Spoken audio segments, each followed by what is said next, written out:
My boyfriend has beef with his kid's mother and told me I can't come for Christmas but told me to leave the expensive gifts and my dog for his kids. Now I'm thinking the only gift he deserves is a breakup. Posted by you/AnySwimming2309. If you look at my post history, I, 37F, escaped a violent man a while ago and got back with an ex, 40M, who was cold but at least not violent. However, he is lazy and passive, and there was too much family drama. He has 2 kids, 8 and 10. Now, I am back in the drama. He also never told me he loved me, but that is beside the point. His kid's mom has always been awful to me, and he never stands up for me. We broke up when she screamed at me as I came with him to pick up the kids, threw me out, and he didn't say anything. It was literally my first interaction with this woman. There is no history that I know of. I don't recall ever meeting this woman, let's call her Susan, 39F, before I dated Phil, and to my knowledge, I have no mutual friends with her except my hairstylist, who is a nice woman. She honestly freaked me out, coming at me screaming during our first meeting. They have been divorced for 7 years, so it's not like it's new. Anyway, we are back together, and initially, I was invited to his Christmas dinner. I grew up in a cult and have no family since my disabled mother died. He knows this. Now, Susan is insisting that he cannot see the kids at all if I am there, so he asked me to find something else to do on Christmas. While we only recently got back together, we were together for a year before that, but again, no I love you, and I felt more like a friend to him. Sometimes, I wondered if he's gay and I was his beard. He doesn't drive, so he asked me to take him to the mall to shop for gifts. I bought expensive gifts for his kids. He wants me to take him grocery shopping, leave the gifts for his kids, and leave my dog so they can play with her, but then go away until they are gone. A friend kindly invited me over, so we are going to hang out, and now he says I am being dramatic and selfish when I tell him I am just going to get my money back for the gifts. Should I return the gifts or not? Edit. Thank you all for the kind comments, and really, the unkind comments were helpful in showing me what kindness looks like. To answer people's questions, I have only been free from my controlling, narcissistic mother for 4 years, even though we escaped the cult 10 years ago. So I am still really learning to cope. I am in therapy, but my therapist's focus has been to help me build and maintain relationships with people, so she tends to explain how to see things from the other person's perspective. Her suggestion was that I can leave but also maybe have empathy for Phil's lack of emotional intelligence and grow a thicker skin. I might need a better therapist. I was raised to believe I am worthless and don't deserve kindness. It has taken 3 years of therapy just to have the confidence to make friends and date at all. I told Phil that I am taking the gifts back, and he has been begging me to give him another chance. I am working on finding the strength to walk away. Relevant comments. Commenter. Who has primary custody of the kids? Ops response. Susan has full custody because Phil was involuntarily hospitalized during a manic episode a few years ago, before we met. She painted him as unfit because he's bipolar, and he's afraid to go to court. He also only pays child support erratically. Update 3 days later. I was shocked that everyone said my boyfriend was wrong. I really thought most people would be team baby mama and tell me I'm awful for not cooperating with being asked to leave expensive gifts and my dog for Phil's kids on Christmas, but leave the house, as I was not allowed. Because that's what most of my friends, okay, I have 5 friends, told me. They said relationships require work and compromise, and that Susan and the kids must always come first. They even suggested I help cook dinner for them. Most of my friends are actually my late mom's friends, women over 60. I started therapy when I was cripplingly shy, and to defend my therapist, it's only thanks to her that I stopped sitting alone in my house, totally isolated, and learned to connect with other people. While I appreciate the suggestion to be alone for a while, I have been super isolated most of my life, and dating again was actually huge progress for me that we worked on for months. I told my therapist that Phil crossed a line and that I don't want to save my relationship with him or my friends, I want to improve my self-esteem. Her emphasis has always been on avoiding isolation at all costs and learning to endure other people's imperfections. She agreed that this Christmas incident was really bad. I am still processing all of this. I am surrounded by people who encourage me to be a doormat, and I am still shocked by what others thought.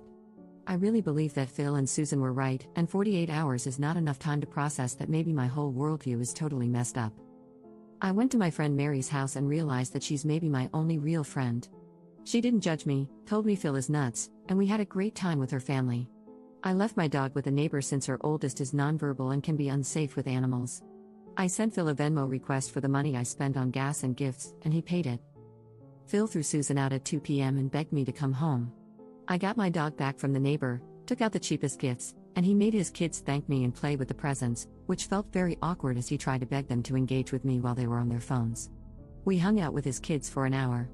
Susan came back and refused to get out of her car. Now Phil is telling me he loves me, wants to marry me, etc. I don't know what to do. I have been reading nonstop about narcissistic abuse these past few days. I am realizing that Phil is just like my mom, and that this is maybe what she did, hoovering. But again, I am fighting to stop being totally isolated, which I was for years after leaving the cult. I had no friends, never dated. It's laughable how many people accused me of desperately needing a man. Phil is my first boyfriend, and we met when I was a 31-year-old virgin with no friends. So yes, being alone is grand, but I have been alone all my life and fought hard to stop wanting to be alone. Learning to talk to people outside of work topics, developing social skills, etc., has been a huge battle. I am not autistic, but I come across that way because after age 7, I was the only kid left in our cult/commune, and I have no social skills and prefer to be alone to an unhealthy degree. I don't know what to do. Maybe Phil grew a spine. Maybe it's hoovering. I'm standing up to him, though, and looking for new friends and spending more time with Mary, who said I am always welcome at her house. Second update 1 month later. If you recall, my boyfriend threw me out on Christmas because his baby mama wouldn't let him see his kids unless he uninvited me. He expected me to leave behind the expensive gifts I bought for his kids, take him grocery shopping, he can't drive for medical reasons, and leave my dog with them to play with. I have a history of social isolation and abuse and only have one friend my age, so I had no one to tell me how bad this was and no other social outlets. Phil arranged a small Christmas gift opening for me, him, and his kids. He finally told me he loved me and wanted to marry me. He then offered to let me move in with him but soon after asked me to buy a sofa. A few days later, I was out of gas, he got out to pump it but asked for my credit card. He wouldn't even chip in for gas, even though I drive him everywhere. A couple of weeks ago, I noticed that I was missing kitchen knives. My utensil drawer kept getting emptier. I have a cleaning lady and figured maybe she put them someplace weird because she spaces out sometimes. She's sweet but more ADHD than I am, which is saying a lot. They were in Phil's utensil drawer. He had been stealing utensils from me.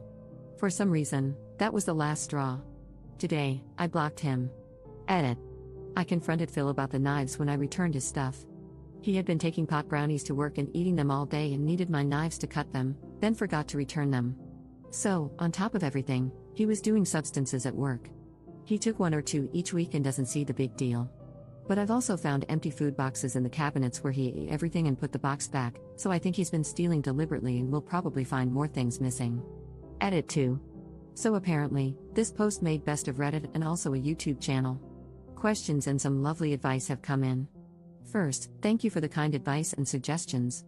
I'm looking for a therapist who specializes in CPTSD. Sorry for the wall of text. Did I get the knives back? No, they are $10 worth of dollar store knives, and contacting Phil and risking him love bombing me when I am still fragile is not worth $10 of crap. He would probably lie and cause drama if I did, not worth it. I need to grow up/grow a spine/ I am so desperate for a man. I was raised to believe that I cannot survive on my own. This was taught to us by our leader, an older woman who preyed on lost younger women and ran a small commune. My mom told all her friends that I wouldn't make it on my own and that they needed to watch out for me. Every day, all my life, I was taught that I literally cannot safely exist independently. This is hard to deprogram when the same people are still in my life. Phil was one of the first people to befriend me and teach me life skills. He's not just any man to me but the person who taught me how public transportation works, how to drive, how services like trash pickup work, introduced me to pop culture, and didn't mock me. Therapist competence. One comment on r/best of Redditor updates opened my eyes. My therapist, whom I see twice a month because that is all my insurance covers, has no idea how broken my frame of reference is. I didn't, until Reddit pointed it out. She mostly treats people with BPD and tells me I'm catastrophizing and blowing things out of proportion when I complain that my boyfriend is cold or that a friend criticized my party in front of other people. But when I tell her, word for word, blow by blow, what someone actually did that I labeled as rude or cold, she often responds, that is totally unacceptable. I don't think I have explained to her clearly how bad these people have acted because I didn't realize how bad it was. I thought these were normal problems, so that's how I framed them to her, causing her to think I'm a whiny baby. How broken my frame of reference is. To those harshly judging, I had no exposure to mainstream media and had never been to a movie theater, on the subway, or on a plane until I was 30. People rejected me because I was weird and asked weird questions. So I became very dependent on the few people who first befriended me when I entered the normal world. I really want to thank the people who helped me understand how bad this all is. I don't know exactly where to go from here, but I joined a crochet group, and I'm getting a second dog.